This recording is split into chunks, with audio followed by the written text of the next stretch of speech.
The following is a presentation of the iRacing Esports Network.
Autodromo Internazionale Enzo Edino Ferrari, a long name for a circuit but one that evokes so much history. In 1994, the circuit farewelled a hero of motorsport. In 2005, it witnessed a changing of the guard in Formula One after half a decade, and when it comes to the iRacing.com platform, this circuit has always provided drama at every twist and turn. Last week's debut of the AOSC would have the race leader start the last lap with a 6-second lead, and still drama would strike and a victory changing hands. Tonight, the Monday night V8 Supercar Strength of Field race will have its own chance to write history as we reach the 50% mark of this season's championship, and to celebrate, we're in for a 34-lap thriller. You're watching V8 Online's coverage here tonight, live on the iRacing Esports Network with myself, Bo Albert, commentating for you tonight alongside Mr. Zachary Hanlon, and of course, Jay Kennedy on the cameras. Zach, it's a 12-round championship. This is week 6, and Jared Filsell currently holds a sizable lead in this season's championship, which might make it look like this is all said and done. But when you consider that only your best 8 rounds are counted, and Jared is only one of a handful of drivers that participate in all 5 rounds up until tonight, there is nothing that can be locked in stone just yet in this season. No, absolutely right, Bo. And when we have a look at the championship standings with those drop rounds included, you can have a look and see that it's actually not as set in stone as we might think. Jared Filsell, with drop rounds included, only has a 21-point advantage over teammate Sam Blacklock, who's only 21 points behind. And then they're trailed by Josh Rogers, who's 35 points behind, Forzan El Nabi and Wayne Burke, who are still within striking distance as well. And something to consider is that Jared Filsell is not racing tonight, and neither is Josh Rogers. So Sam Blacklock will have to put it all on the line tonight and see if he can pull something out of the bag. And right now, he's looking very strong as he's currently sitting on preliminary pole in the qualifying session. Yeah, absolutely. Sitting on a 43.5 is a fantastic lap, which has him 0.2 of a second quicker than anybody else. And a lot of drivers electing not to go for a second lap here today, or just to abort after the first lap. So conditions are very, very tough out there, especially in qualifying trim. 32 degrees track temp here today, and also 50% fuel restriction. So these 34 laps, which is going to be one of the longest races of the season, is going to be extremely tough, as we do have the driver of Brenton Hobson coming across the line and does a fantastic time to get himself into P4 out of laps now, so just pulls over to the side of the road. Griffin Gardner is a driver who is currently on a lap, about to finish it into the final corner now on the power, which is very tricky to do. When you see your delta is up, you know you've got an improvement waiting for you at the start-finish line. To get the power down is oh so crucial. 44.7 at the moment. Will it be an improvement? It's a 44.5, and that will jump him up to P16. Yeah, very nice job there for Griffin Gardner. And I think we don't really have as many competitors as we normally would tonight. We're sitting on 23 cars for this grid, but having a look at it right now, the top 9 cars separated by less than half a second. And even really the top 10 cars are within pretty much half a second. So I think we're going to have a really, really tight race tonight. And as we've seen from other series and also this Monday night official series in past seasons, these Imola races never cease to disappoint. No, they don't. We can only just think back to last season, which was a classic between Marlon McMullen, the reigning champion of this series, who is not racing in this series anymore, and Brady Myers, who is racing. And for someone we used to call an Imola specialist, 7th place is a disappointment for Brady, but nonetheless, there is no more time for these drivers to improve. Qualifying is done, and this is how your grid is going to stack up for 34 laps at Imola, and it's going to be Sam Blacklock taking pole position 0.2 of a second clear of Synergy Sim Racing's Jordan Ross and Wayne Burke, and make that another one, Brenton Hobson. A great top 4 starts for all of the Synergy Sim Racing cars, with Ian Ford for Evolution Racing Team in P number 5. Brett Loxton will kick things off from P number 6 with Brady Myers, Riley Blythe into the disgusting purple rims on his car, Corey Preston and Cooper Webster, your top 10. Yeah, then we've got Steve Jansen out of 11th place, followed by Ross Rizzo in 12th. Scott Larnack's going to take out P number 13 with Michael Taliancic in 14th position. Jamie McKnight will be starting out of 15th in his relatively new ERT colours, and he's got Griffin Gardner, who we were on board before with, in 16th. Adam Hyland out of 17th. David Kinmond in 18th position. Greg Sharp in 19th. Brendan Jackson will round out your top 20, and then we have Dominic Savicki, Caesar Terron, and David Miller rounding out your 23-car grid. And Sam Blacklock has quite it's a relatively short run down into turn number 1, but very easy for cars to attack from behind. And he's got 3 Synergy Sim cars, which are going to be roaring to get past. Absolutely. It might look like a simple run into turn number 1, but when you get to turn number 1, it's turns 2 and 3 following straight after, which means the field can bunch up very, very quickly. And also, those that are opportunistic have the real opportunity to make up a lot of ground. It might only be 23 cars here today, but the strength of field is peaking over 3,700. So the winner of this race will be walking away with some very nice points indeed, as we get ready for 34 laps here at Autodromo Internazionale Enzo Edino Ferrari. The cars sit on the line, the revs are rising, and the green flag will fly, and we are away for 34 laps. Sam Blacklock does get a nice launch, perhaps not as nice as Wayne Burke just behind, and also Jordan Ross, the Synergy Sim Racing cars, making their attack known almost immediately into turn number 1, but it will be Blacklock leading. 2 Synergy Sim Racing cars make contact. Ian Ford through the gravel as well. It's going to be a big slowdown. Corey Preston goes around at turn number 1 as well, and is followed by another car. I think that's Griffin Gardner, as they make the run into the second chicane, and they're still very bunched up in your mid-pack. Brady Myers, one of the cars involved, almost into the back of Riley Blythe. He is in an ERT sandwich just behind him. We also have Ross Rizzo trying to make a move on. I believe that's Steve Jansen heading into the Tosa hairpin, which is very difficult to do. Runs it out wide, comes under attack immediately from Scott Larnack, who is also got Jamie Knight behind, who's also in a battle with Taliancic. But for your leaders out front at the moment, it's a fantastic start for Blacklock. Jordan Ross already under attack from Wayne Burke, and Brenton Hobson tucking in just behind the 3 Synergy Sim Racing cars, Zach.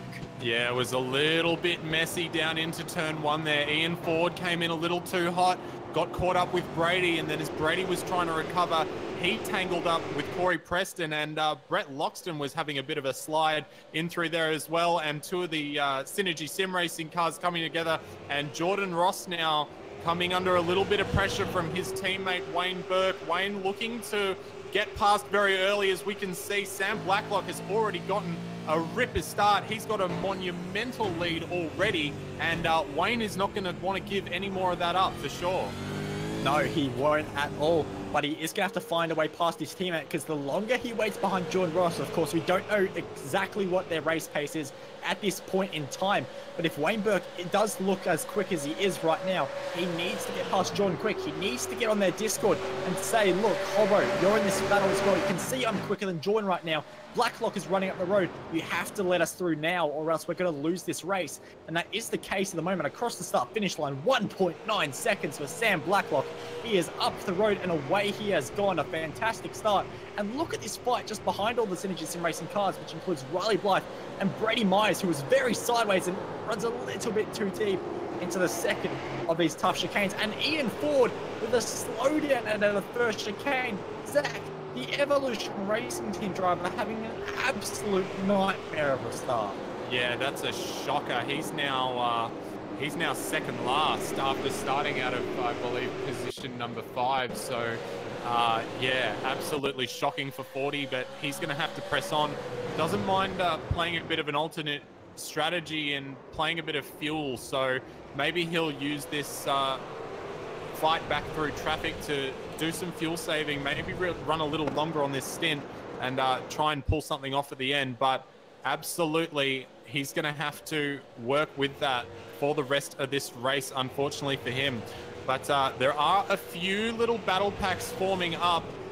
No one's really made a big breakaway from the leaders, with it's the exception of the leader himself, Sam Blacklock, doing very well indeed. However, Jordan Ross, after having some intense pressure from his teammate Wayne Burke behind, has been able to settle himself down, and on this lap has managed to equal the pace of Sam Blacklock, which is coming across the line now, and it's about a tenth slower for that lap for Jordan Ross. So he's a little more in the groove now, and as we can see, Wayne Burke behind has just decided to ease off the pressure a bit, but Hobbo behind is not on Wayne Burke there. So Wayne Burke might have to get a bit of a hurry up so that Hobbo can get through. And Riley Blythe, also one to watch out for. We've seen him do a lot of good work over the past, and Rizzo's just gone off. A couple of cars actually going off just in the background there as they were coming through the exit of turn number 4 there. So we'll see if we can get a replay of what happened for you there. Now Michael Talyancic having a look down the inside of Jamie McKnight. Jamie going to hold it down the outside. Gets a little bit of a better exit. Now Ross Rizzo's having a peek on either side, looking to see if he can take something out of this little battle here. He's going to tuck back in.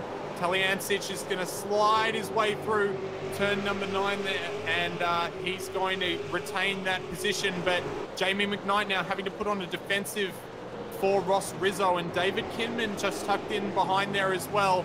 Will definitely look to make anything work out of this little battle, and they are scrapping quite a bit now, but all just tucking in for turns 11 and 12. That very tight chicane there, very difficult to pass through there, although we have seen it done previously in this V8 Supercars official series in the past, so maybe one of them will get a little braver later on in the race. But we'll just take you up to the yeah, Riley Blythe just had a massive moment as he was coming out of the final corner, and he's now going to have to relinquish that position to Brady Myers. So Brady, after having a bit of an unlucky start, has a little bit of luck turn his way. We can see on Brady's car, he's got a bit of the car missing on that front left quarter panel there, which could be affecting his speed slightly. Doesn't look like his steering is affected by that at all, so maybe just a little bit of pace, but he's now got some clean air to catch up to the Synergy Sim Racing boys of Hobbo, Burke, and Ross. And Ross is actually starting to claw that lead back in now. Last lap around a 44.4, Sam Blacklock a 44.9. So it's going to take a little bit of time at that rate of closure. However, if he's being spurred on by his teammates behind him, Jordan Ross might be able to just creep that gap back ever so slowly, and that should open them up for a bit of a battle, hopefully around the pit window, which would possibly cause someone to force the hand of another, and then we can get the strategies going. As we said at the end of the beginning of the broadcast, sorry, pit stops are going to probably be around the halfway mark of this race, as we have got the 50% fuel load on right now, and so we would expect cars to be coming in around lap 17. However, as we saw last week, cars coming in significantly earlier in a longer race to try and get a bit of that undercut going. So we'll see how that pans out, but for the time being, the pack to watch seems to be this one that's led by Cooper Webster. He's got a massive train right now, followed by Brett Loxton, Steve Jansen, Michael Talyancic, Scott Larnack, Jamie McKnight, and Ross Rizzo. And David Kinman just falling off the back of that pack a little bit, but still not too far away. And McKnight having a bit of a look round the outside of Scott Larnack. They're not going to be able to do anything. Slides a little wide as they come through turn number 1. And Scott Larnack's actually just lost it as they come through turn number 3 on entry there. Just got some massive oversteer. Lucky he caught that before he went spinning into the wall, but he's now receded positions back to behind Kidman, and he's going to have a lot of work to do from there. Yeah, absolutely. That is the worst place to be losing a position or losing the back end of the car like that. Apologies for the technical issue, guys, but thankfully do have a crack of a race on happening at the moment as Ross Rizzo finds himself now side by side with Jamie McKnight heading up the hill to a very quick left-hander, but not brave enough to keep the nose up the inside there. McKnight will continue to lead this train, which has been split up a little bit by that little moment for Scott Larnack and the Webster train, now down to just Loxton, Jansen and Taliantich. And then McKnight has his own little choo-choo train just happening in the background. But like you were just saying there, Zach, it is going to be interesting because another factor we need to talk about is just how long this pit lane is. And that is something that's going to weigh up on a lot of drivers' minds, because 2 pit stops, you're going to have to go down that very long pit lane, not once, but twice. Yeah, and I mean, that's going to open up the strategy quite a bit, because if you get 2 sets of fresh boots, how much do you want to maximize the advantage of that undercut? And as we can see right now, there are a lot of battle packs of 3 to 4, sometimes even 5 or 6 cars. So there's a lot of opportunity to be gained by coming in, getting a few quick laps in on some fresh rubber and jumping your opponents in the pits. So Ross Rizzo now having a bit of a look on Jamie McKnight as they come down into turn number 1. Ross very late on the brakes, taking a very tight line into turn number 2, and Kidman, oh my goodness, Kidman doing an incredible job not to pile in the back of Jamie McKnight there, just locked the rears as he was trying to follow in through, and those guys coming in very quickly, but even with all that happening, Ross Rizzo able to make that move work on Jamie McKnight. But yeah, I suspect there'll be a couple of guys here pulling the trigger fairly early, pretty much as soon as that pit window opens, so that they can try and undercut quite a few of the drivers around them. Yeah, absolutely. Like you were saying, it could be so critical to get that undercut on a few drivers, as we do have a little bit of a battle pack happening right towards the back of the field. Brendan Jackson under attack from David Miller, as they're going to go side by side, very close racing, and it will be the driver of Brendan Jackson getting himself into that 22nd place. But overtaking, we've seen it so many times at Imola, it is very easy to do if you can get a very nice exit, but strategy's always got to be at the forefront of a driver's mind, because that's where you can make the real big seconds. You can make tenths of a second on a track, but you can make seconds in the pit lane if you can nail the strategy. And that's what a lot of these drivers really have to do. Out front still, 2.2 seconds for Sam Blacklock out front, led by just ahead of Jordan Ross, Wayne Burke and Brenton Hobson, the 3 Synergy sim racing cars, all in a train at the moment in a very nice formation, and no real challenges for those guys. So they're able to just use their slipstreaming tactics just to save a bit of fuel and perhaps get a bit of that gap to Sam Blacklock down via slipstream, which will help them out quite a lot. Yeah, absolutely, and that could even open up a bit more opportunity for Burke and Hobbo, as they're able to probably just save a little bit of fuel coming down, in particular into turn number 1.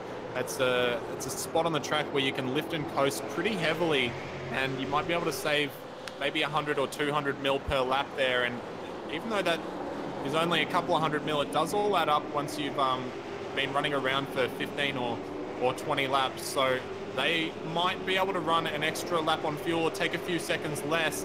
But just having a look at Jamie McKnight now, he's under a little bit of pressure from Scott Larnack and hasn't been looking extremely comfortable in that ERT machine, just struggling to get the power down. And I think one of the reasons it's so easy to overtake at this track, Bo, is not only the way that the track is set out with quite a few long straights and heavy braking zones, but also just the fact that there are so many things to take into account. Yeah, he got very, very close there. And Scott Larnack might have a bit of an opportunity, actually. Gonna have a look around the outside here. Jamie's gonna take the defensive line, and he's gonna close that off for Scott pretty quickly. So I think it's really hard around this track. You've got to hit the curbs right, and then you've also got to make sure that you get the traction out of them. And those two things on their own are difficult, and then combining them together in so many places around this track just adds. And I think that those minor little mistakes and also heavy braking zones making sure you get your braking markers right, as Jamie McKnight hasn't quite done there. He's slid wide coming into the final corner, and now Scott Larnack has a very good run, and David Kinman might even get on in this too. He's got a double slipstream, and he might like to make it 3 wide as they come down into turn 1. We'll see how brave he's feeling. Not quite. He's going to try and go through with Jamie McKnight on the inside line. Scott looking around the outside. That gives him the inside for turn number 2, and he's going to go round the outside at 3. So nice job there. And Kinman still having a look. He's actually going to come under attack from Dominic Savicki, who makes a very nice little move there, just carrying the momentum through those corners with that little gap that he had up to it, and using that momentum to slot himself past Kinman there. So nice job by Savicki, and good job by Scott Larnack there, making his way around the outside of Jamie McKnight. You've got to love these little mid-pack scraps where everyone's just chopping and changing positions at every corner. Fantastic to see, as we have multiple overtakes happening in just the first half of this lap alone. Awesome racing from all involved, and I'm sure this will continue on for the next few laps, as McKnight is not letting Larnack go. And it's going to be a little bit of deja vu for Scott Larnack, of course. When he did drive for Evolution Racing Team, he ran an orange ERT car. So right now he almost has his very own X car in the rear mirror, and that is what he's trying to run away from and catch Ross Rizzo, who is the car ahead of him. So lots of chopping and changing in this mid-pack, and one driver that did make up a move just recently was Adam Highland on Greg Sharp as well. So lots of changes, as Sawicki actually now finds himself getting a slowdown on the exit of the chicane and loses that position that he did gain on Kinman. So all that hard work is gone now, as McKnight now really beginning to put the pressure back on Larnack. I said this battle wouldn't be over, and a squirrely exit for Larnack on the exit. Not going to do him any favors down this enormous front straight, side by side down the straight, which is not straight at all. Lots of kinks here at the Imola circuit, and the preferred line will go to Jamie McKnight. But how brave is he feeling under brakes? Larnack not going to shy away from a challenge into turn number 1. There is nothing he can do. McKnight slides through. A little bit of slides from both involved. And Larnack through turn 2 with all kinds of opposite lock engaged on the TTL Esports Commodore. But McKnight gets that position back. Yeah, very nice job there by Jamie McKnight, and Dominic Savicki now having to defend from Adam Highland. Maybe he got another slowdown there because he's dropped off Kinman quite a bit there, and now having a look down the inside is Adam Highland, and he's going to, with hopefully a little bit of traction on the exit there, take that position. Not quite done yet though. He's going to have to take it down the inside at turn number 8. Will he be able to hold on?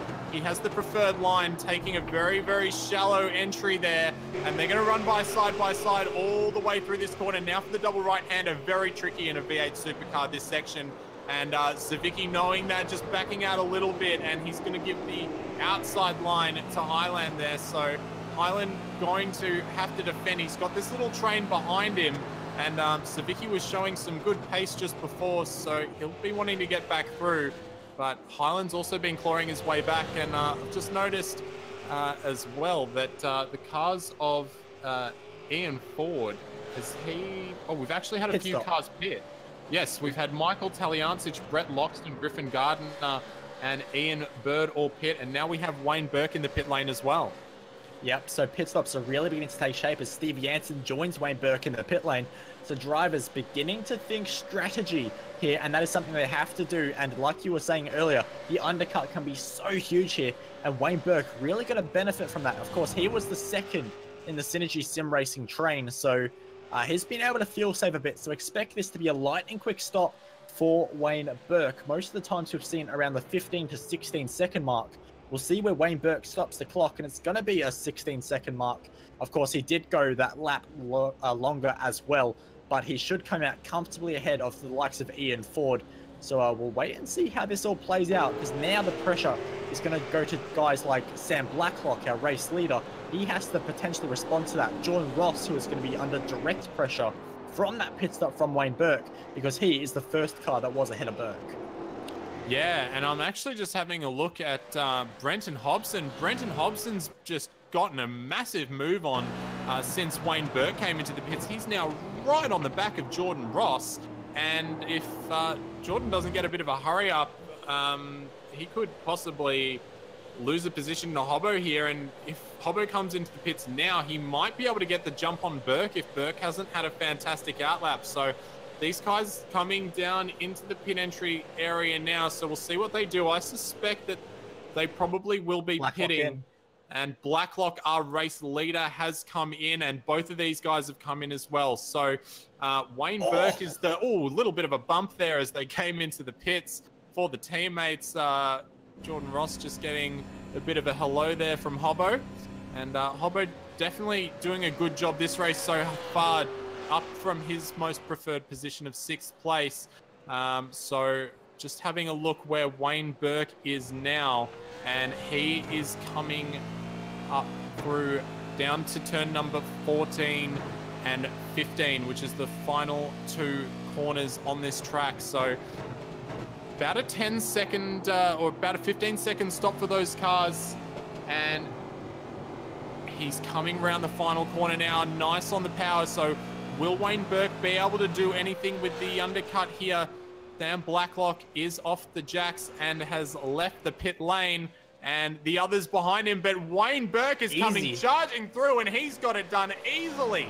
So very nice work there from Wayne Burke on the undercut. He's now got hot tires, and Sam Blacklock might have to use the rest of this lap to heat those tires up pretty quickly, because if he doesn't, he's going to fall right in the clutches of Wayne Burke here.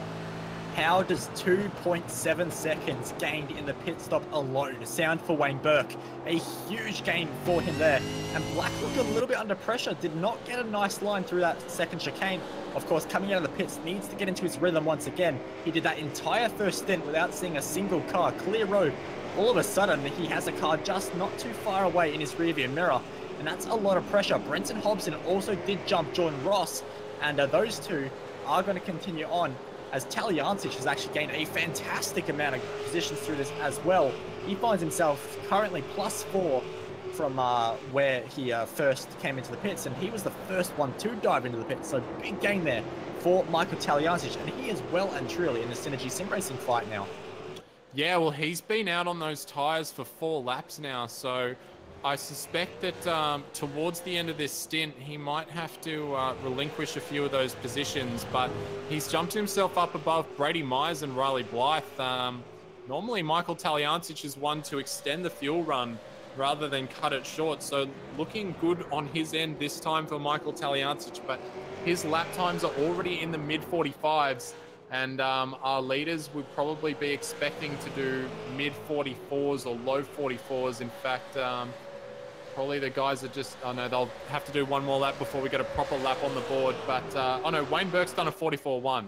There you go. So he's going to have to pick up the pace if he wants to stay in this battle, because he's going to fall off pretty quickly if he doesn't. And I suspect Brady Myers will want to get past fairly quickly as well. Yeah, absolutely. A lot of those drivers will be looking to gain advantage over the other.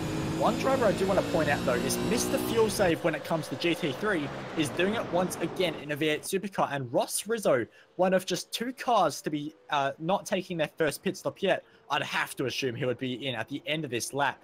But at the moment, gets himself into a nice little lead, lots of clear air, and he's only lapping about a second slower than those on new tyres, which, yes, is still an entire second a lap off. But nonetheless, he's still doing very well for his tyre state, as Michael Talyancic loses the spot to Brady Myers now, doesn't have the performance left in his car to fight with Brady Myers on the much newer tyres. Yeah, absolutely. And just going to Ross Rizzo now, he is coming into the pit at the end of this lap.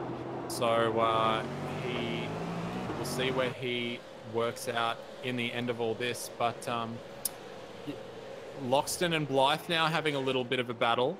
And Brett Loxton's been staying pretty quiet since he had that big slide at the beginning of this race. But Riley Blythe is about to introduce him to his matte purple wheels there. And Riley having a fair belief that those matte purple wheels are going to help him with some overtakes this evening.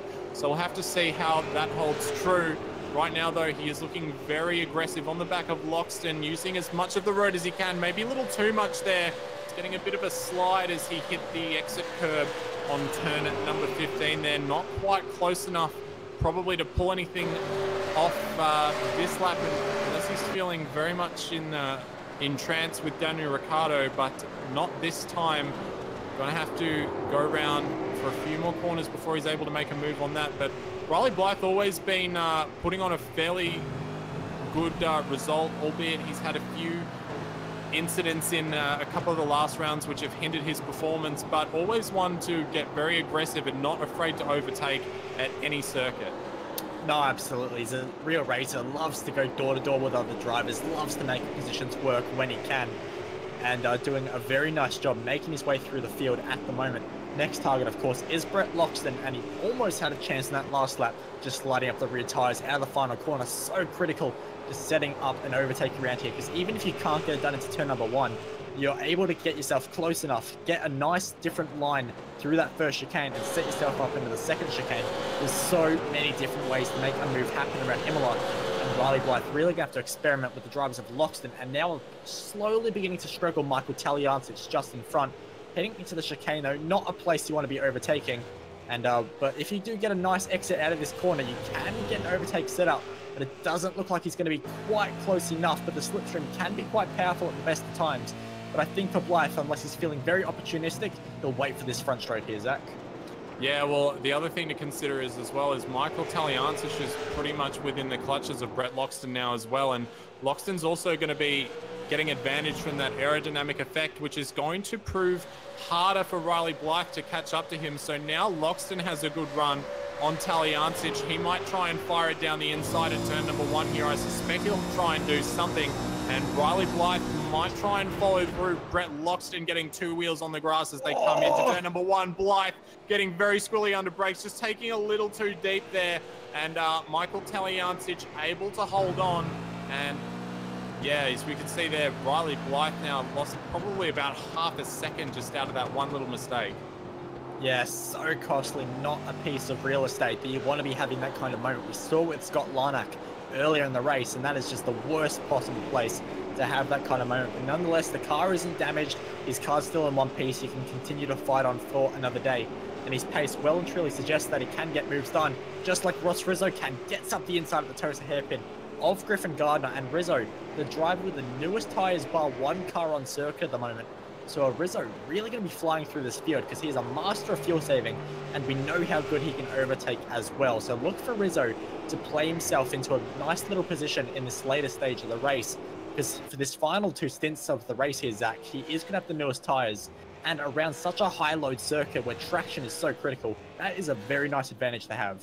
Yeah, absolutely. And also he'll have a bit more to use in the second stint as well. And Michael Taliancic now has been overtaken by Brett Loxton, and Riley Blythe going to join the party and fire it into turn number 13 and 14 there. So very nicely done by Riley. And can he make this 2 in 2 corners? He's going to...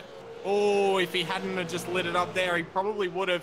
He's still going to have a bit of a run here, though. It doesn't look like Loxton got the most fantastic of exits himself. And Riley Blythe just starting to claw at the bumper of Brett Loxton. Maybe go for a late move down into turn 1. He's going to show his intention. He's going to be very late on the brakes, but he's going to pull in. Brett Loxton just coming over for a very early apex there to try and close the door. And Riley Blythe files in behind. But yeah, as we were saying about Ross Rizzo, he's got a lot of strategy in his advantage here. He's definitely got a lot more to play with than everyone else. And he's got quite a few cars that are within a relatively good firing range. He's just picked off Steve Jansen in that last lap while we were watching these guys go around. So maybe in the next few laps, he'll catch up to Cooper Webster and even this pack here. Yeah, absolutely. We'll only have to wait and see what kind of progress Ross Rizzo can make. As just quickly for note, fastest car last time around on track, Brenton Hobson by half a second. And he's putting in a really good performance, has begun to drop Jordan Ross just behind, and is really catching the driver of Wayne Burke ahead really quickly at the moment. So Wayne Burke, of course, we saw him have one of the shorter stops in that first stint. About 2 seconds shorter than the other cars around him on track. He's having to do a lot of fuel saving right now, I believe, just to keep himself in contention. And I think if anyone's going to be challenging Sam Blacklock here today, who currently holds a 2-second lead, I think it might just come from that number 10 car. Yeah, it's very possible. Just having a look at the laps the last time round, 144.940 for Sam Blacklock, a 144.940 for Wayne Burke, and a 144.484 for Brenton as they come over the line again. Brenton Hobston still half a second faster, so he's going to be back up on his teammate very, very quickly. And just having a look, Riley Blythe now goes down the inside using all of the brake pedal available, and he just locks up a little too much, gets too much oversteer, and he has to back out. Now he will get a slowdown, so will he have to give that position up to Michael Taliancic? Yes, he will. We'll get a Cut Price Racing replay of that for you, so as we can see Riley just pulling out very late as he came down into turn number 1. Very late on the brakes, just using as much of that pedal as he could, but just getting a little bit possibility of a bit of rear lockage there as he was coming down into turn 1 and had to give up the position to Taliancic as well behind.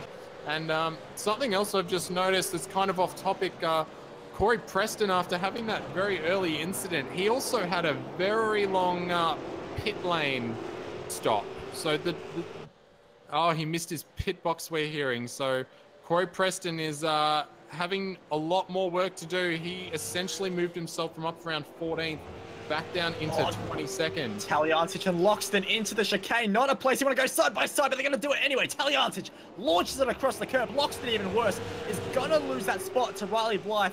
And Blythe is going to make up one more position after that disaster. So he makes up the position, will not lose that position for the entire lap. So very quick recovery for the number 6 car. Late on the brakes, though.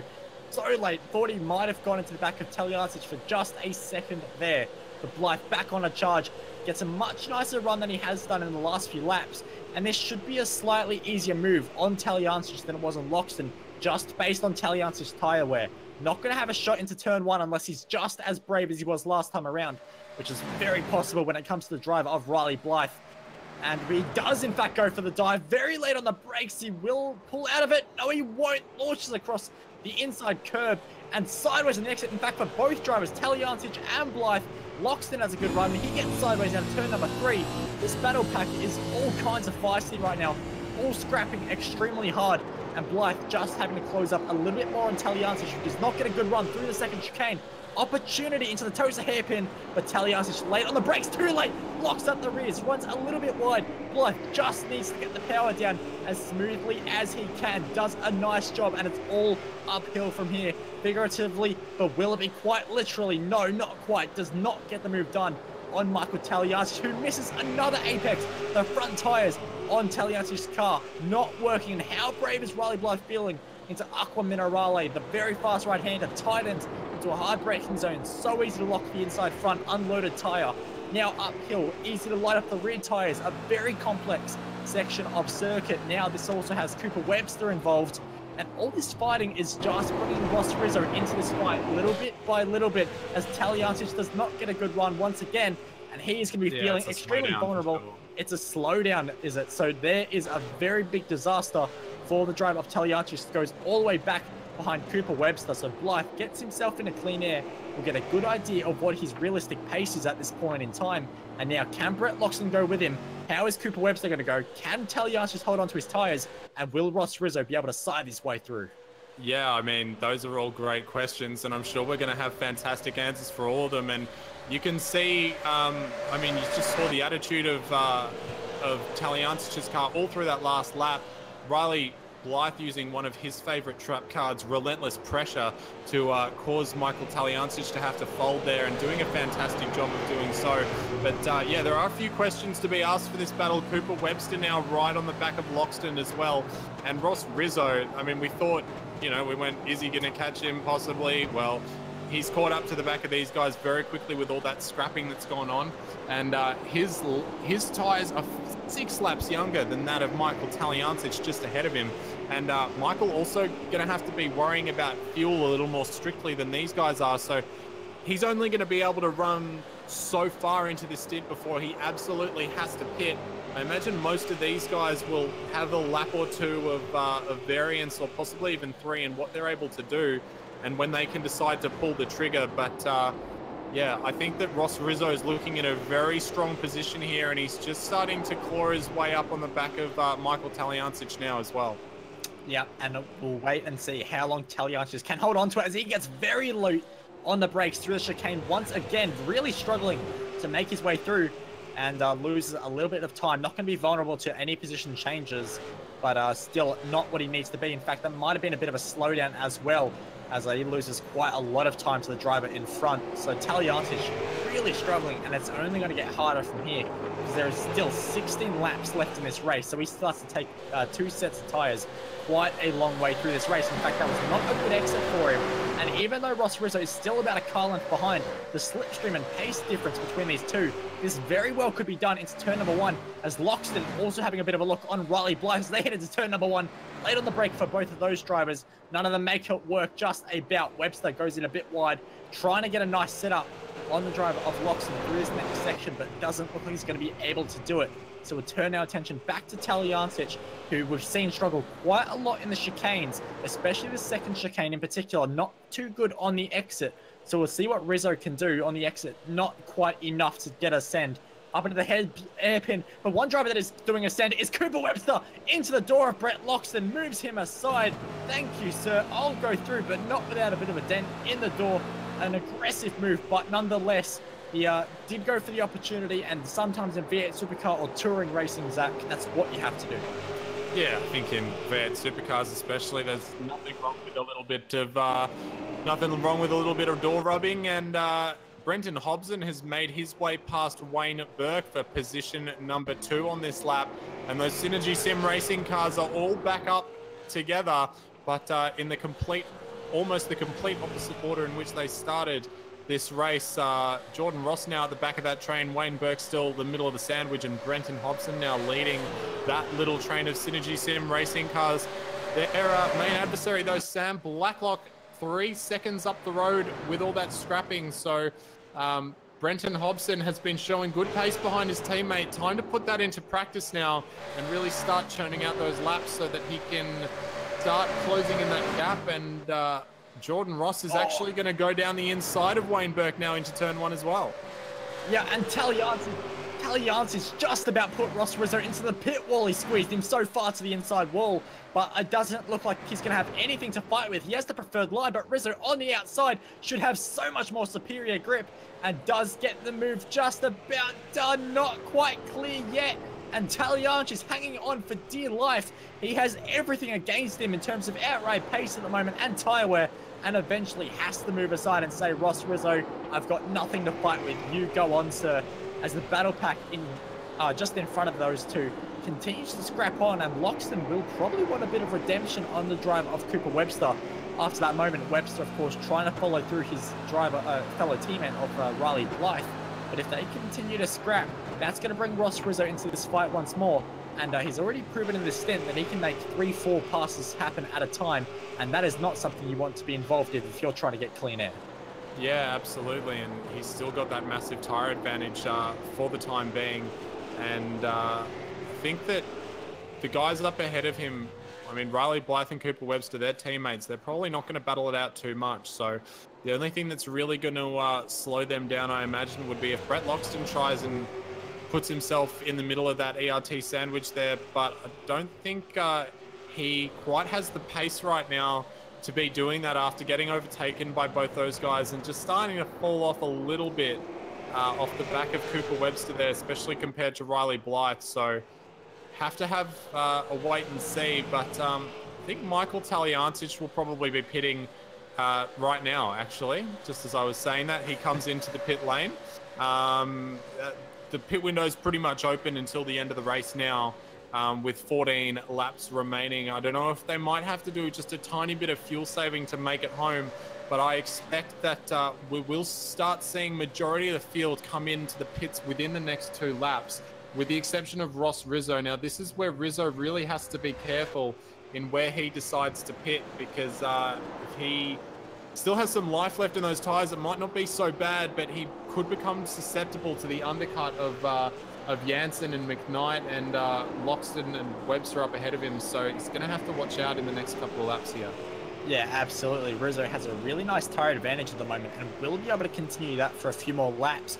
But like you say, he has to be careful, because even though you can carry the laps longer and it all sounds well and great being so much faster at the end of the race, you don't want to lose so much time just waiting those extra few laps after everyone else is pitted to where you actually cannot make anything happen. But nonetheless, the Synergy Sim racing cars tonight having a fantastic race at the moment. And Jordan Ross and Wayne Burke just a little bit close at the moment. perhaps a little bit too close for comfort because they're beginning to allow Brady Myers to come into this battle just a little bit.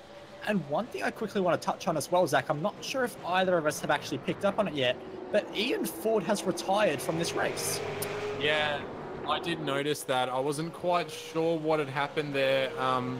My timing indicates that he could have hit the incident limit on that one, but no real confirmation for that as of yet. But yes, he has not been circulating for the last 5 laps, and he's the highest iRating. He's got the highest iRating of anyone in this field, so very disappointing for Ian Ford. He's going to suffer a big loss from that. But everyone else is now pitting, those who are still in this race. Sam Blacklock, Jordan Ross, Brendan Hodgson, Brady Myers, Riley Blythe, Brett Loxton, Ross Rizzo. Probably easier to name people that haven't come in rather than people that have. Wayne Burke, Cooper Webster, Scott Larnack still circulating around, and others might be coming through as well from the back of the field. Brendan Jackson, Dominic Savicki still going as well. So in the race out of the pit lane, it looks like we have a change for position here. Jordan Ross and Brady Myers there very close as they come out of the pit exit. So Brady not quite able to get it done on Jordan Ross there, but right behind, Hobbo doing a good job to extend his advantage. Oh, Myers immediately up the inside, sends it out of the pit lane. So risky to do on cold tires. They're not warmed up. Contact almost made, and Brady Myers is gone. Oh, he's disqualified from the race. So, oh man, Brady, I mean, you know, he obviously knew that before he took the risk of making that move, and that is move, especially coming out of the pits like that. So unfortunate there for Brady Myers. We won't get to see how he does for the rest of the race, but very good for everybody behind him. Just gains 1 position out of fortunality there. So this is where Brenton Hobson really needs to start putting in some good times here. Sam Blacklock is now just down the road, and his teammate Wayne Burke still circulating, probably be in the pits, I imagine, as he's in the pit lane right now. Time. Yes, but that was a very aggressive pit entry, Zach. That was right on the limit of if that would be speeding or not. So we'll be very careful in watching what kind of pit lane time Wayne Burke has, because that was as sideways and as quick as you possibly want to go.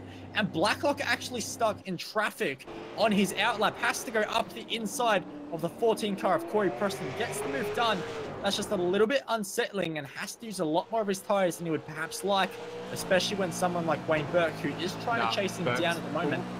And Burke is off the jack, so no speeding penalty, so we'll get away with that, just maximizing every millimeter of road available to him. Blacklock will go past the pit exit now, and this is where Wayne Burke really has to be careful. Hobson also goes through, and in fact, Burke is a lot further back than I thought he would be. He's lost to Ross, and also the driver, who I don't believe is pitted yet, of David Miller gets past as well, which is traffic for him on his outlap. That's a disaster for Burke after what could have been at the start of this race. Yeah, very strange. Burke's pit stop 2 seconds longer than any of his surrounding competitors. Only other person to have a pit stop time similar is Scott Larnack, who's currently in the pit lane too. And yeah, Riley Blythe is also out. So see if I can have a peek back and see what happened there. But it looks like he's run wide. No. Yeah, I'm showing as well. He's cut the. He's gone too early on the entry into 15, and he's possibly gotten an off track there. And I'd say that he is done. But yeah, wow, it's really starting to get weird now. Brenton, can I say, Wayne Burke as well was so lucky not to get a speeding penalty. I clocked him through the cones at 73 kph, which is 14 kilometers an hour over the pit lane speed limit there. So he was able to slow it down a little more than required at some point in that pit lane to not get a penalty there. So a few of the big names that we were seeing and looking forward to battle throughout this race, Riley Blythe, Brady Myers, and Ian Ford have all exited this race due to an accession of incidents. So they only get 17 incidents in this. We do have to consider as well that this is a slightly longer race than we would normally expect from these guys. a race probably would have lasted around this long. About 45 minutes elapsed in this race so far. So a few of these guys, including Wayne Burke, who just slides it out on the exit of turn 5 there, getting up into that instant limit level, and they've still got 10 laps to go as well. Yeah, exactly. And Imola is a circuit where there's a lot of runoff you can use, but also a lot of runoff you can't use, and it will get detected for an incident. So a lot of drivers just really beginning to rack up those incidents, and we're beginning to see quite a few victims. We don't normally see in these races anyone disqualified, and today we've got 3, including 2 in the space of a single lap. So very difficult, especially when there is still 10 laps to go, like you say. So drivers really have to be careful, as we just have a few of our leaders making their way through and trying to make some ground up at the moment. Hobson, last time around, 0.2 of a second quicker than Blacklock, so he's really trying to make a charge at the moment, Hobson. He's really trying to make this work. And even though 2.5 seconds is a big mountain to climb with just 10 laps to go, I think Hobbo is really gritting his teeth at the moment and really trying to make something happen here. Yeah, and you know, the longer that we get into this race, the more fatigue sets in. It's not particularly late here in Australia for most of us. It's only about 9:15 in the evening. But, you know, having driven for 45 minutes under intense pressure, well, I mean, Blacklock hasn't been under a lot of pressure. He's kind of been cruising, so, but it is all for him to lose. And that time round actually extends his advantage ever so slightly. Hobson actually having a fairly poor lap compared to his teammates as well. So it's definitely not impossible to for Hobbo to be getting back up there, but it does have to be said there's probably more pressure on him to catch up to Blacklock than there is pressure on Blacklock to be losing that position to Hobson. Yeah, absolutely. So we'll wait and see how that battle unfolds, as the two we've seen Synergy sim racing cars all night just be very close to each other, and Wayne Burke is trying to make a little bit of ground up on the driver in front of Jordan Ross. So that's one of the closer battles or packs of cars we do have on circuit, just almost a second at the moment on track. And we'll wait and see if that can unfold. But another pack that is beginning to unfold is the one behind Mr. Jamie McKnight. Involves David Kimman and Adam Hyland, who is in a interesting... A meme. Okay, we'll go with meme machine. It's a fantastic livery, and awesome to see people having quite a lot of fun with their liveries in an official series. But this is the serious time now. This is the business end of this race with just 9.5 laps to go. And McKnight, in those Evolution Racing Team colours, still trying to get used to that at the moment. Still very good performances he has been putting in, and great to see his development continue. But we'll wait and see if he can hold off David Kimman, and it looks like he's doing that at the moment, just pulling a nice little margin in this middle sector of the track, which is so hard on car setup, Zach. You really have to set your cars up to take these curves. Yeah, I mean, luckily these V8 Supercars are a bit wallowy, and I think they've got pretty long springs in them because they just mash those curves monstrously. But it's definitely something you need to consider when you come to Imola is, you know, the curbs, being able to use those curbs to their full potential is a rather large advantage. So being able to glide over those like butter as best you can helps you immensely, especially through the chicanes at Tamburello and Variante Alta. Those are two very big areas where it's very important to have the car set up. But you've also not got to compromise the amount of traction or the amount of turn-in or the amount of, you know, front-end grip that you want to have, as well as you're changing all those damper settings and the amount of spring perch that you have and where the roll center of mass is. It's all very, very complicated. If you've never tried setting up one of these V8 Supercars, I do implore you to try and do so, because it is very, very difficult. Yeah, it certainly is, but this battle for the lead just continuing to ebb and flow quite a bit. On lap 24, it was Sam Blacklock pulling 0.07 faster than Brenton Hobson, so he extended his lead. On lap 25, Hobbo gained 0.7 of a second, so this gap ebbing and flowing quite a bit, and I still want to keep an eye on this. I want to know if Blacklock is perhaps fuel saving a bit or just looking after his tires or something, because this gap was at one stage of the race about 3.5 seconds, closer to 4 seconds, and Hobbo's now got it down to just under 2 seconds. It looks like Blacklock will pull away just a little bit on this lap, but as the pressure begins to mount, Sam Blacklock has never won one of these official broadcast strength of field races. the pressure is beginning to start to get to him, perhaps. And it's interesting to just see if Hobbo can perhaps use that to his advantage in those last few laps when the pressure really mounts on Blacklock's shoulders and make that charge happen. Yeah, absolutely. And I mean, you know, it's not entirely out of the realms of impossibility that, I mean, anyone who watched the Formula One last night, I won't put up any spoilers for you, but a certain world champion who was leading the race went off all by his own with little to no pressure, albeit with a tiny bit of weather involved. But, you know, all of those things, and especially if you have that consideration of he's never won one of these big races before, pressure might just be starting to build up. He's very close to attaining that goal. And with only 7 laps to go, there are so many places around this track you could just momentarily lose your concentration for one moment and it's all over. And bit by bit, especially on this lap as well, Hobbo is starting to close in a little bit. Looks like he's gotten around 1/10 of a second on this lap so far.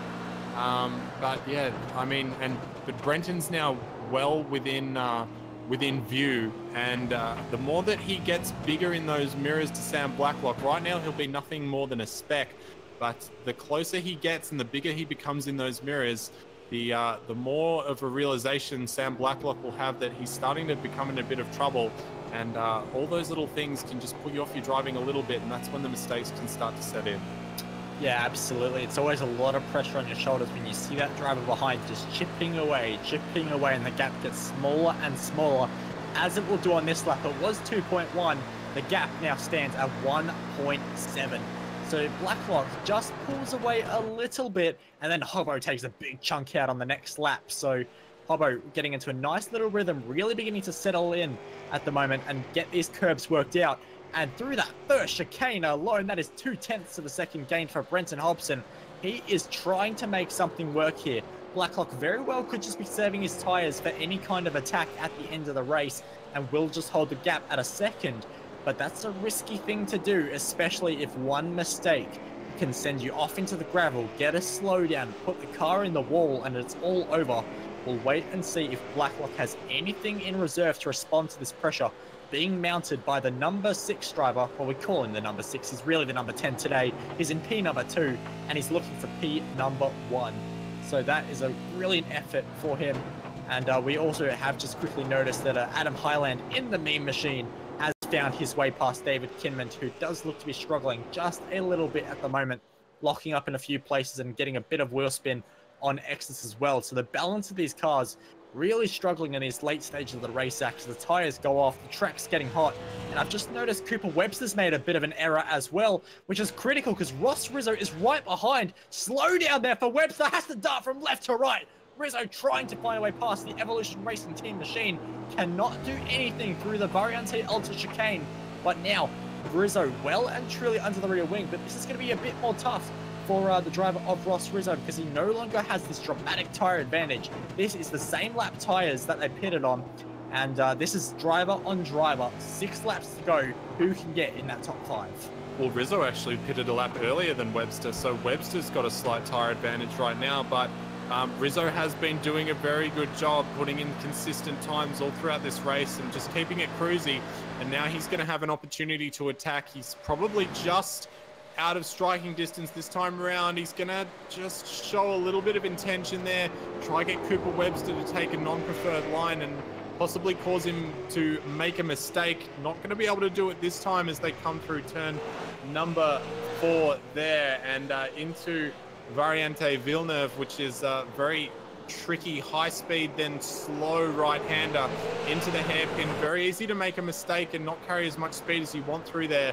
But Cooper Webster doing a good job, just losing the rear a little bit as he came into turn number 7 and running a little wide, but able to get some nice traction as he was coming out of the corner there, just drifting it very, very so slightly, but still able to keep the power on very nicely. And you can see, looking at these two guys, very different attitudes as they come into the corner. Cooper Webster going very late and wide on that one, and Ross Rizzo going very early and shallow, but still carrying good speed. And that just shows you some of the variance in setup that these two guys have in their cars as they come through Alta now. And using those curbs to rotate the car. Does Ross Rizzo get some nice traction, and he'll now be doing all of this to set up the run for down into turn number 1. So very important here to go very late on the brakes. Try and get up to the back of your opponent as close as you can. He's within fairly good distance here, probably not ideally where he would like to be, but this is where it really matters. Nice and smooth on the power, using a little bit of that exit curb, not too much. Gets a very nice run. So he's now going to have to use the slipstream. I don't think he's quite going to be able to do it. He's got a couple of kph over Cooper Webster at the moment, but unfortunately that gap just a little bit too far there, about 3 to 4 car lengths. So Cooper Webster doing a good job of putting his car in the right position at the right time to make sure that he doesn't get lapped or passed into turn 1 here.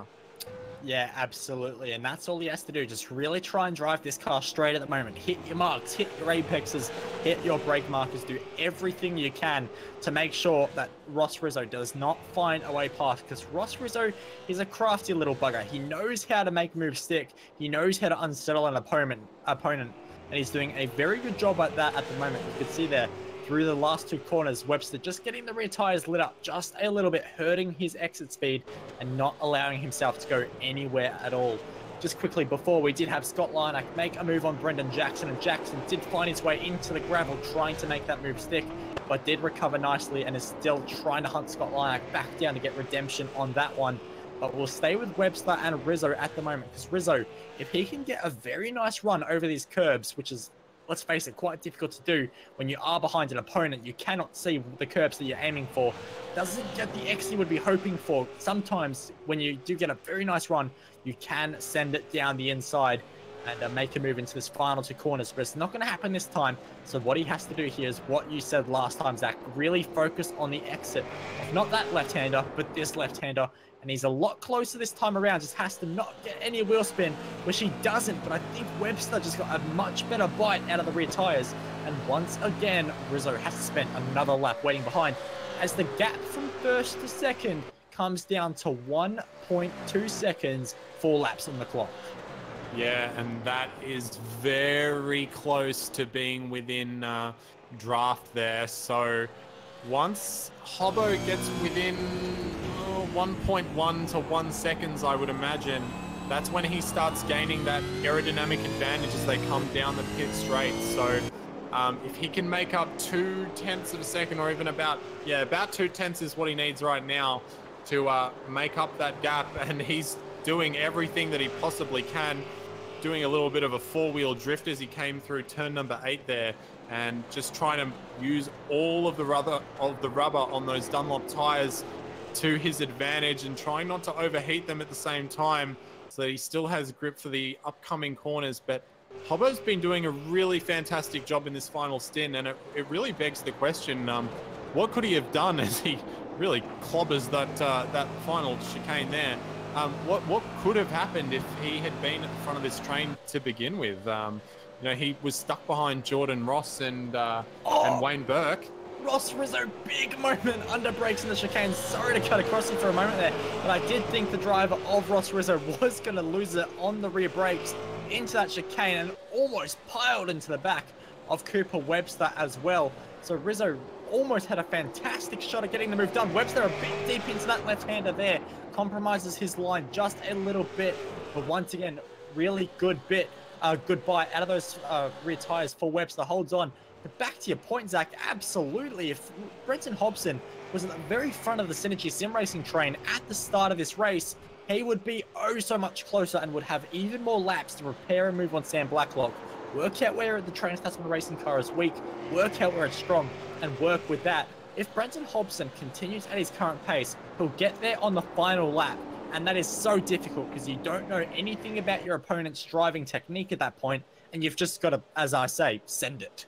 Yeah, well, you can watch it up the road as best you can, but it really doesn't give you any tactical advantage for when you come into a decent battle. And I mean, it's probably going to be, I can see something desperate coming out here. We'll wait and see what does happen. But Hobbo's looking very aggressive right now, looking very strong through the final section of this track, and looking very quick down the straight as well. Got a few extra ponies under that SSR Holden there, possibly. See, absolutely smashing that final chicane in comparison to Blacklock, and you can see how much that has done for him. He was pretty much made 2/10 through that one chicane alone there, so he knows he's quicker through there, and he knows probably that he's quite quick through this final section of the track. As you can see, getting just really nicely sliding the car through that final corner there, and now using all of that speed coming down the straight. He's gained another 2/10 since that final chicane even. So the gap is now only half a second, and we have just 2 laps to go. Oh, wow. He's so close now. Another 2/10 in that braking zone. It's all starting to happen for Brenton Hobson now. Yeah, absolutely. Hobson has the afterburners lit at the moment. He is attacking. He is throwing everything he's got at Sam Blacklock, and he has added motivation because Sam Blacklock in the number 9 car, flip that upside down. You've got 6, and Brenton Hobson wants to get that car behind him, get that disaster number that is the number 6 away from him, lights the retires out of the Tosa hairpin, and tries to claw a few more tenths on the back of Sam Blacklock as he makes his way up the hill and tries to figure out where he can make a move on this very last lap. Because if he continues out at this rate, he will be right under the rear wing of the Trans-Tasman racing car on this very last lap. As we have the driver of Greg Sharp in the battle at the moment, losing a few spots as well in the first chicane.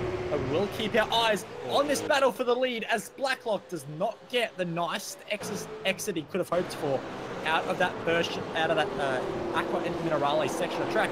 And again, Hobson so good through that chicane, gets so much advantage on the Blacklock car in front. And this is going to be a final lap for the ages as Hobson dives his way under brakes in this very hard braking zone. Blacklock already going defensive, costing himself a bit of time, but Hobson also just a little bit too deep and does slide wide. And that's going to hurt him a lot because this is arguably his best chance all race as Blacklock trying to break the slipstream almost immediately. He knows he's under pressure at this point. He knows that he has to defend this position for all his life. He's never won an official series race in the strength of field split. So this is all pressure on Blacklock at the moment. Dives into turn number 1, hits his marks in the chicane, but look at Brenton Hobson right underneath the rear wing. Goes out wide to set himself up for a very nice run sideways on the exit through turn number 3. Now into this second chicane is all about setting yourself up on the exit. Can he send it up the inside at the Tosa hairpin? Almost bumping Blacklock through that corner, but doesn't get the run. Blacklock defends the inside. Hobson has to do something around the outside. Almost touching. Ross Rizzo has been disqualified, I'm hearing, which is a disaster. Jordan Ross, sorry. So that's from 3rd place. That is your podium driver. And he is out of this one as Brenton Hobson just fills the mirrors and a little bit more of Sam Blacklock. Now heading into Aqua Minerale, one of the toughest sections. But if you can nail it, you can get a move done through the chicane if you're so desperate, which Hobson is at the moment. All the curb used, every millimeter of road right now being used, every inch of contact patch these rear tire Dunlops have to give being used. Blacklock defending for all he has. This is where Hobson is so strong. Launch it over the curbs. Get the exit. Blacklock does not get the best exit. A bit of wheel spin there. And this is all about Brenton Hobson now. He's not going to be close enough to make a move up the inside into this final double left-hander. But he's going to go late on the brakes. Try and set something up. Thinks about the outside. Can't do it. Not going to think about the inside. This could potentially be a drag race. Hobson lights up the rear tires. Doesn't have enough. Is this about fuel? Will they both be able to make it to the line without coughing? It looks like at the end of 34 laps at Imola, Sam Blacklock is going to be your race winner after an hour of racing. Brenton Hobson, position number 2, 1/10 of a second behind. What a race that was. Wayne Burke in position number 3. Yeah, wow. I mean, I really had my doubts about anyone being able to catch Blacklock before the end of this race, but Hobbo was the man to do it. Unfortunately, just didn't quite have enough. I think he did a fantastic job in that final lap. I think what really sealed his fate, though, was when he just ran deep into turn number 14 on that second last lap. I think that if he had nailed the braking zone there, it all would have been on into turn number 1, and he possibly could have gotten the job done. But a very good performance from him nonetheless. A fantastic job from Sam Blacklock, and absolutely nothing to be taken away from him. He got the run early while the SSR cars were all scrapping it out. He got that quick little 2-second advantage, and he made it work for pretty much the entire race. And yeah, as we said, Jordan Ross getting disqualified on the second last lap. Wayne Burke will then take your final podium position as well. Yeah, what a race that was. We've got your results up on screen, and if you didn't notice, it was Sam Blacklock that took the race win in a fantastic finale ahead of Brenton Hobson. Wayne Burke would inherit that third place on the podium, as unfortunate issues for Jordan Ross. Cooper Webster does indeed get it across the line ahead of Ross Rizzo, who had no retires at the end of the day. Brett Loxton comes home in position number 6 ahead of Michael Taliance, Steve Jansen, Griffin Gardner, and Jamie McKnight, your top 10. Yeah, then we had David Kinman working his way up to 11th from 18th. Scott Larnack in 12th. Adam Hyland finishing the Mean Machine in 13th position. Greg Sharp in 14th. Dominic Savicki 15th. Caesar Terron from 22nd up into 16th. David Miller from 23rd to 17th. And then the first of our many non-finishers tonight. 5 non-finishers, or 6 non-finishers total, actually. Jordan Ross, Brendan Jackson, both getting disqualified in the final laps of this race. Corey Preston succumbing to issues earlier as well. And Brady Myers, Riley Blythe, and Ian Ford all hitting the incident limit much earlier on in this race. But, I mean, it does have to be said, this was a 1 hour, 1 minute and 10-second race tonight, so much longer than they would usually have to play for in these V8 online, in these V8 Supercar iRacing official races. But, you know, it just goes to prove that you can have all the speed in the world, but if you can't be clean, it's not going to matter on the scoreboard at the end of the day. Yeah, absolutely. And I'm sure I speak for all of us at the V8 Online and also the viewers of this race. If that's the kind of racing we get for 1 hour races, please, sir, may we have some more. Bring it on. Fantastic stuff. And we're not done yet here at V8 Online for this week of racing. On the iRacing Esports Network on Wednesday night, we have the V8 Online Porsche Super Cup Circuit Montreal. There's big curbs, there's big concrete walls, and big rewards if you're brave around that circuit and can make things work. Zach, I know you're going to be racing in that one. What are your thoughts heading into that one? Well, yeah, I mean, pretty difficult race in the GT3 car there last week. The Porsches are very, very bouncy over those curbs, and you do have to use a lot of them to be fast around there. So we did see some fantastic racing in the Super Cup last time out at Interlagos, and I had a good result with a podium in the final race there. But I think noticeably in the GT3 field, especially, the driving standards seem to be a lot better with lack of safety cars. So hopefully we can have some uninterrupted racing for the Super Cup, and also having the reverse grid for the second race as well will be very interesting as to participate in for sure. Yeah, absolutely, because that is going to be quite the twist, as you don't know what position is going to be reversed until. It could be position 8, could be 15, or anywhere in between. But what we do know for a fact is on Friday night, the Australian Online Supercar Championship is going to be kicking off at one of the most well-requested circuits we have ever seen for V8 Supercars the Racer. You asked for it, ladies and gentlemen. V8 Supercars are going to be racing at Belle Isle. It's going to be a fantastic race. There's lots of concrete walls, so how will the drivers fare in a pack? It's going to be a fantastic display to watch, and very well could be a decider if it goes into the V8 Scops Championship calendar next season. Of course, I'm sure everyone will be tuning in for that one. And of course, if you do want to compete in that as well, be sure to check the forums or the V8 Online Discord. It's going to be a fantastic race, but it doesn't end there on V8 Online, because on Sunday, the Oceanic Endurance Championship, which is going to be another fantastic race. That championship has been going off all season, and the LMP1s and your GTEs are sure to put on another fantastic race. As well as next Monday, we also have the V8 Supercar Series once again. And just in case you wanted more V8 Supercars at Belle Isle, it's going to be round number 7, 27 laps at Belle Isle. Zach, V8 Supercars, Belle Isle. I've said it 100 times, but what a combination do you think that's going to be like? Well, I mean, it's always fun watching Indy cars go around there, but it's not very often you get to see touring cars going around there. And I think that with the addition of a few walls on top of the paint panels that they already have to rub against each other. I think we might see a few guys with some tilted, off-tilt steering for most of that race, but I'm sure it'll be very exciting, and I know that I'm looking forward to taking that Belle Isle track sometime soon in the future as well. Always nice to drive a street circuit, and it's the first real proper street circuit we've got on iRacing as well, so I have no doubt it's going to be an absolute hoot to watch. Well, it should be an absolute hoot to watch, but it's also been an absolute hoot to commentate on this absolute thrilling round number 6 of the Monday night Strength of Field series. This is V8 Online's coverage on the iRacing Esports Network. If you haven't already, be sure to hit that subscribe button down below. It's a growing channel and growing ever so quickly. Our sim racing esports that we love so much continues to develop into more and more of an incredible series that we love to watch. But from us, on behalf of the entire team at V8 Online, thank you so much for tuning in, and we'll catch you next time.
The following is a presentation of the iRacing Esports Network.